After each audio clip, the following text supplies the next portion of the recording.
Syria में नरसंहार, सड़क पर लाशों का अंबार। बशर ब्रिगेड और जुलानी के बीच जल रहा सीरिया। 24 घंटे, सीरिया में 1000 से ज्यादा मौत। पश्चिम एशिया में नया वॉर जोन एक्टिव। सीरिया में नरसंहार शुरू हो गया है। सीरिया की सड़कों पर अब लोग कम, लाशें ज्यादा मिल रही हैं। सीरिया में खून खराबे का वो दौर शुरू हो गया है जिसका डर पिछले 3 महीने से सता रहा था। ट्रकों में लोगों को भरना और फिर दूर सड़कों पर उनकी लाशें मिलना। सीरिया जल रहा है। सीरिया में ये तस्वीर बता रही है कि इस मुल्क को जलाने का काम फिर शुरू हो चुका है, क्योंकि अब्बू मोहम्मद अल जुलानी का ग्रुप HTS यानी हयात तहरीर अल शाम अपना जोगा उतार कर अब अल कायदा के असली अवतार में आ गया है। जितना जुलानी हंस रहा है, सीरिया में उतनी लाशें गिर रही हैं। 24 घंटे के अंदर सीरिया में 1000 से ज्यादा लोगों को मौत के घाट उतार दिया गया है। इस वक्त सीरिया में टक्कर है बशर ब्रिगेड और जुलानी के जल्लादों के बीच, और इस टक्कर में सीरिया जल रहा है। सीरिया के लताकिया और टार्टस में बहुत ही खतरनाक गृह युद्ध तेज हो गया है। सड़कों पर लाशें पड़ी हुई हैं। जुलानी की सेना ने बशर अल असद के समर्थकों को चुन चुन कर मारना शुरू कर दिया है। 24 घंटे के अंदर 1000 से ज्यादा लाशें बिछा दी गई। मौतों का ये आंकड़ा 2011 में सीरियाई गृह युद्ध के बाद सबसे ज्यादा है। 8 दिसंबर 2024 को बशर अल असद के तख्तापलट के ठीक 3 महीने बाद सीरिया में 24 घंटे के अंदर 1000 लोगों को जान से मार डाला गया। यानी 8 दिसंबर को तख्तापलट और 8 मार्च को नरसंहार। मारे गए 1000 लोगों में 750 से ज्यादा अलावी समुदाय के हैं, जिससे सीरिया के पूर्व राष्ट्रपति बशर अल असद भी आते हैं। इसके अलावा ईसाई समुदाय के लोगों की हत्याएं हुई हैं और बाकी मिलिशिया से भी बदला लिया गया है। सबसे ज्यादा खून खराबा सीरिया के लताकिया और हाफी शहरों में हुआ है।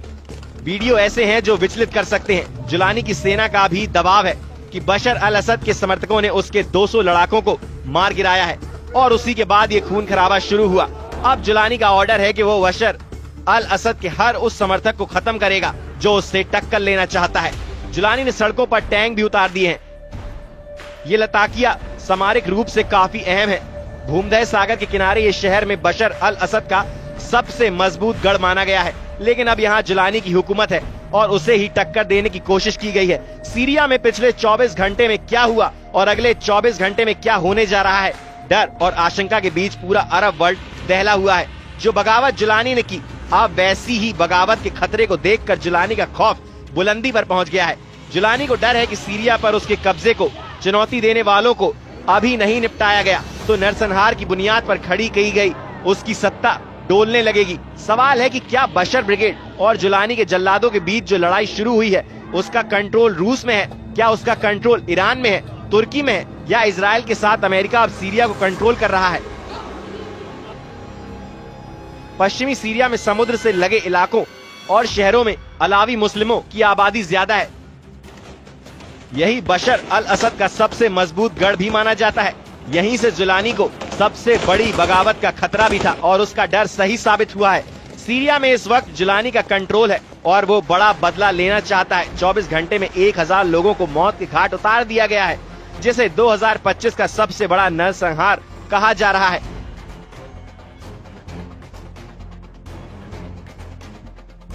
उधर लताकिया शहर में खौफ देखिए। यहाँ लोग लताकिया इंटरनेशनल एयरपोर्ट के बाहर हजारों लोग इकट्ठा हो गए हैं। यहीं पर रूस का मिलिट्री बेस भी है और ये लोग अब रूस से पनाह मांग रहे हैं ताकि किसी तरह जुलानी के गुस्से से बच सके, क्योंकि जुलानी के ऑर्डर पर उसके लड़ाके बशर अल असद के समर्थकों को चुन चुन कर मार रहे हैं। ऐसा इसलिए क्योंकि बशर समर्थकों को जुलानी की सत्ता किसी कीमत पर कबूल नहीं। यही वजह है कि अब बशर ब्रिगेड और जुलानी के जल्लादों के बीच युद्ध शुरू हो गया है, या कहें कि सीरिया एक बार फिर गृह युद्ध में फंस गया है। सीरिया में सिविल वॉर की आग तेजी से फैल रही है। जब से पश्चिमी सीरिया में ये लड़ाई शुरू हुई है, जब से बशर अल असद के समर्थक और जुलानी के ग्रुप हयात तहरीर अल सामने हैं, अब और ज्यादा हत्याएं और ज्यादा लाशें गिरने का डर सताने लगा है। जुलानी ने उत्तरी सीरिया से लड़ाकों को दक्षिण की तरफ कूच करने का ऑर्डर दिया है।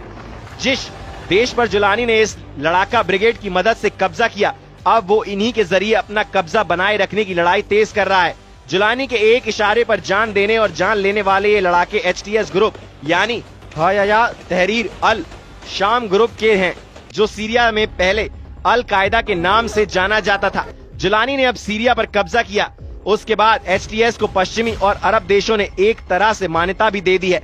क्योंकि वो जुलानी के साथ रिश्ते मजबूत कर रहे हैं। जुलानी इन्हीं लड़ाकों या कहें कि पूर्व अल कायदा के आतंकियों की मदद से फिर से पूरे सीरिया पर अपने कंट्रोल को मजबूत करना चाहता है।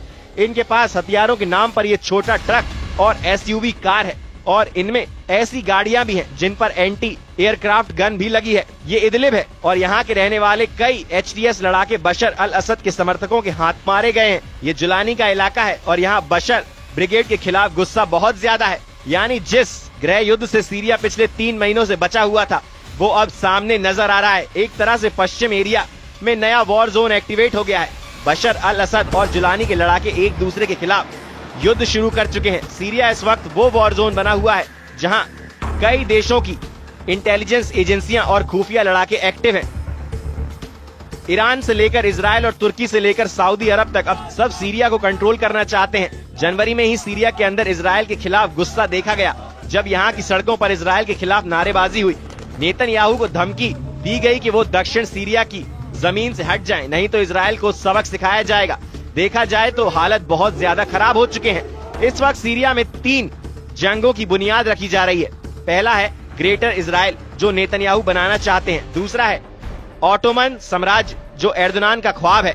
तीसरा है ग्रेटर अरब जो जुलानी का जुनून माना जा रहा है। सीरिया ऐसा वॉर जोन बन चुका है जिसमें कई देश लड़ने के लिए तैयार बैठे हैं। इस वक्त नेतन्याहू के ऑर्डर पर इजराइल की सेना ने दक्षिण सीरिया को अपने कंट्रोल में ले लिया है। सीरिया में ऐसे युद्ध की नींव रख दी गई है जिसमें 2-3 देश नहीं बल्कि तुर्की से तेल अवीव और तेहरान से रियाद यानी सऊदी अरब और पूरा अरब वर्ल्ड या तो जलेगा या तो जला देगा। तुर्की के विदेश मंत्री हकान फिदान ने कहा है कि नेतन्याहू सरकार को ये आत्मघाती नीतियां छोड़ देनी चाहिए। अंतर्राष्ट्रीय समुदाय को फौरन दबाव डालना चाहिए। आपको लगेगा कि सब कुछ नियंत्रण में है लेकिन एक वक्त अराजकता सामने आएगी। सीरिया में जुलानी की एंट्री के बाद से नेतन्याहू बहुत ज्यादा जोश में है। चाहे गोलान के पहाड़ हो या फिर शेख का पहाड़, इन दोनों जगहों पर इजराइल का पहुंचना और फिर पूरे दक्षिण सीरिया तक अपने मरकावा टैंक दौड़ाने वाला इरादा नेतन्याहू का बड़ा प्लान बताया जा रहा है। ये ऐसा प्लान है जिसे लेकर तुर्की में खतरे की घंटी बज रही है। ऐसे में सवाल उठता है कि क्या ये ग्रेटर इजराइल बनाम ऑटोमन साम्राज्य की टक्कर है? क्या इजराइल और तुर्की अब एक दूसरे से सीरिया को लेकर बहुत बड़ा युद्ध करने की तैयारी करने लगे हैं, जिसमें एक तरफ ग्रेटर इजराइल और दूसरी तरफ ऑटोमन वाला सपना है?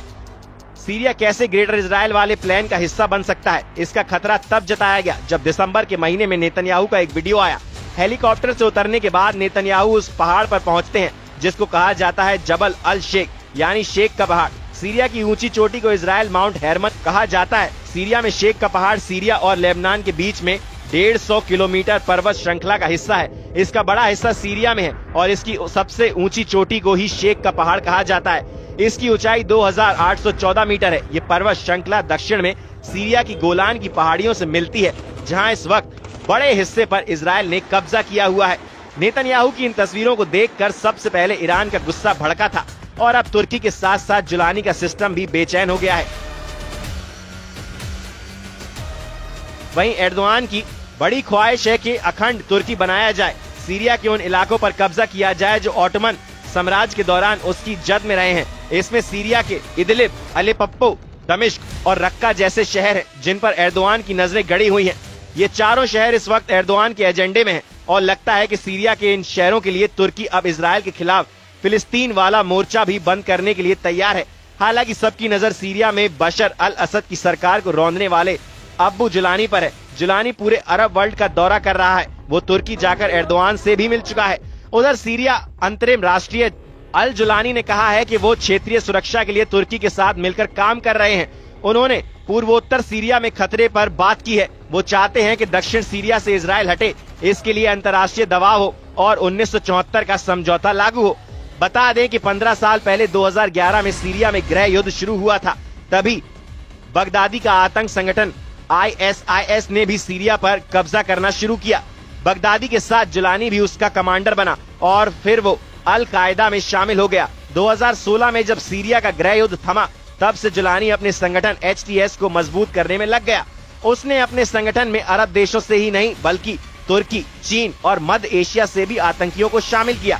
2024 के अंत में उसके तुर्की, इजराइल और अमेरिका से मदद मिलने लगी और फिर उसने 8 दिसंबर को बशर अल असद का तख्ता पलट कर दिया।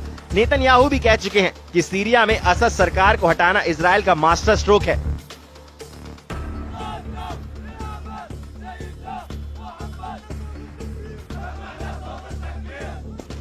साथ ही कहा गया है कि उन्होंने जो देखा वो एक चेन रिएक्शन है। पहले हमास और फिर हिजबुल्लाह के नेतृत्व को खत्म किया गया। इससे ईरान को बहुत बड़ा झटका लगा है।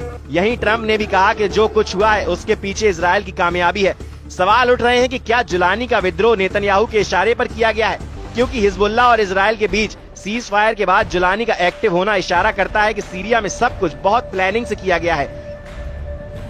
जुलानी HTS का नेता बनकर आया और सीरिया पर 48 घंटों के अंदर कब्जा कर लिया। वैसे HTS सिर्फ एक नया नाम है। इससे पहले इस आतंकी गुट को नुसरा फ्रंट और जबहात अल नुसरा के नाम से जाना जाता रहा है। आतंकवादी संगठन HTS का मौजूद प्रमुख अब्बू मोहम्मद अल जुलानी IS और अल कायदा का कुख्यात आतंकी रहा है, लेकिन बाद में उसने HTS में शामिल होकर असद सरकार के खिलाफ लड़ाई शुरू कर दी। अगले 24 घंटे सीरिया के लिए बहुत अहम है। जुलानी जो फैसला लेगा उसका असर सीरिया पर ही नहीं, तुर्की और इजराइल के साथ ईरान के बड़े फैसलों पर भी पड़ेगा। सीरिया के अंदर बड़ी तबाही का खतरा है। सड़कों पर लाशें और लोगों को मौत के घाट उतारने वाले वीडियो से दहशत बहुत ज्यादा फैलती जा रही है।